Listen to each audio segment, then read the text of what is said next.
Hello. This week we are looking at your Unit 2 assessments. There's going to be a project, there's going to be a multiple choice, and then as always you guys got to do your weekly check-in. So Unit 2 had to do with the internet, so this is how data, now that we understand how data is created using those zeros and ones, how we send that data from point A to point B. So there was a lot of protocols that we talked about, a lot of computing devices. We talked about a computing network.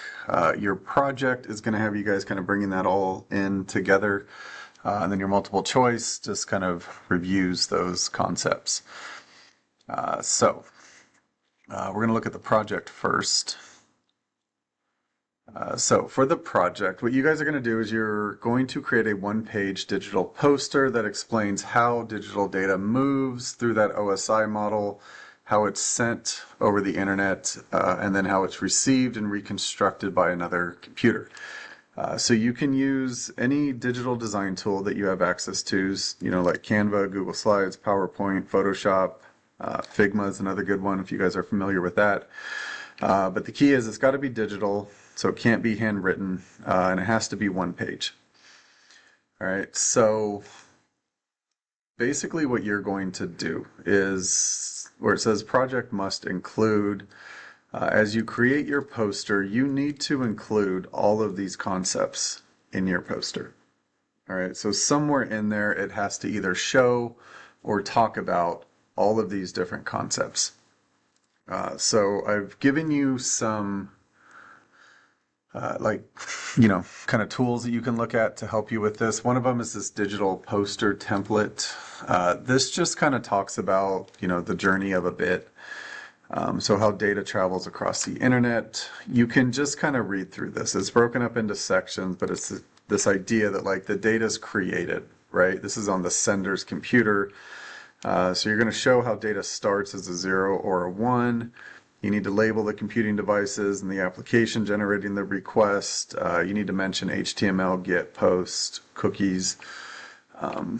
Step 2 or section 2, that's that OSI model, this idea of encapsulation when we're going to add that metadata to our packet so that it has a to and a from IP address. Again, you can just kind of read through this. This just kind of clearly states, how we get from A to Z as we go through this.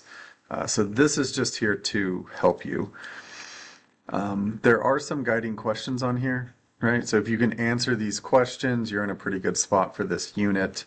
It's also going to put you in a pretty good spot for this project.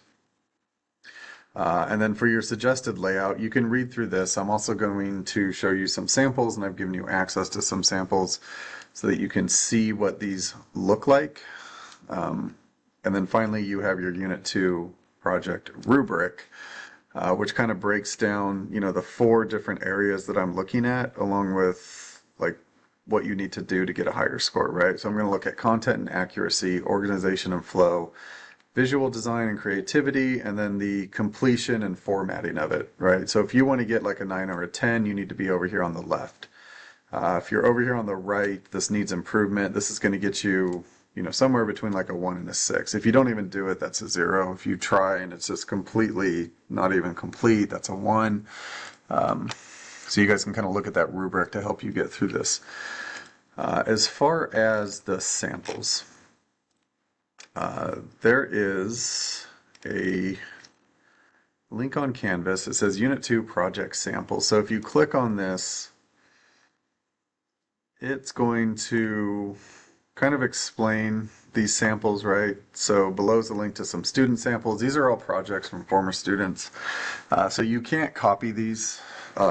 It's just here so that you can see what I'm looking for, because this kind of confuses students on the front end. Just understand that you're being asked to come up with your own design that explains your understanding of the Unit 2 content.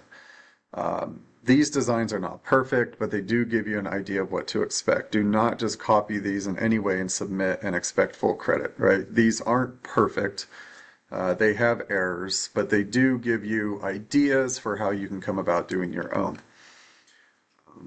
So there's, 10 samples on here. This is the first one. Again, it's got most of that stuff that I'm looking for, right? If you look at that list on Canvas, it's got the GET, the POST, the HTTP, HTTPS, This idea of cookies, URL, computing network, computing device. It's got that OSI layer in here with, arrows kind of showing us how that data is flowing. That was one of the samples. Another one, we'll just click on, number 5.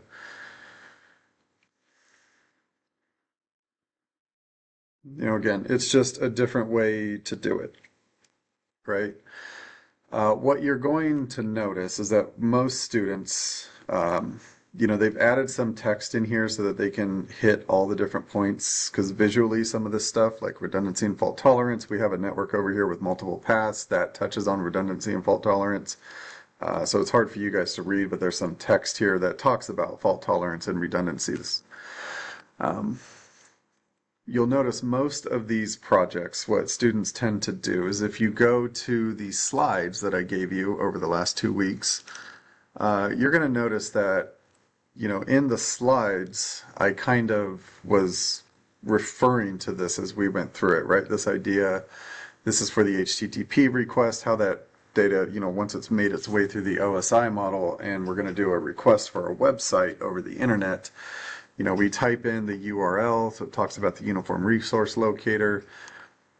We make the request using HTTP or HTTPS. There's a GET or a POST request that we can do that hits the server, and then if that certificate's there, it's going to use HTTPS. Otherwise, it's going to use HTTP. Then it's going to respond. It talks about a cookie. So you can kind of use this as a model to get you going. This is that OSI model, so how we start with the zeros and ones, and then we kind of work our way up. We specifically talked about packets, so we have the data with that packet metadata that we attach to it that gives us the to and the from address. And then there's this slide where we kind of see that OSI model, the DNS server, the HTTP, our computing network with redundancy, fault tolerance, making it to a eventually a computing device that's probably part of its own computing network. We're talking about the different protocols in here, UDP, TCP, SSL, TLS. So these are all things that you can look at to kind of help you get through this. All right, so that's the project. Beyond that, you just need to do your Unit 2 MCQ test. So you'll find that link on Canvas. And then as always, don't forget to do your weekly check-in. All right, so if you have any questions, come by and see me. Otherwise, I look forward to seeing what you guys put together this week.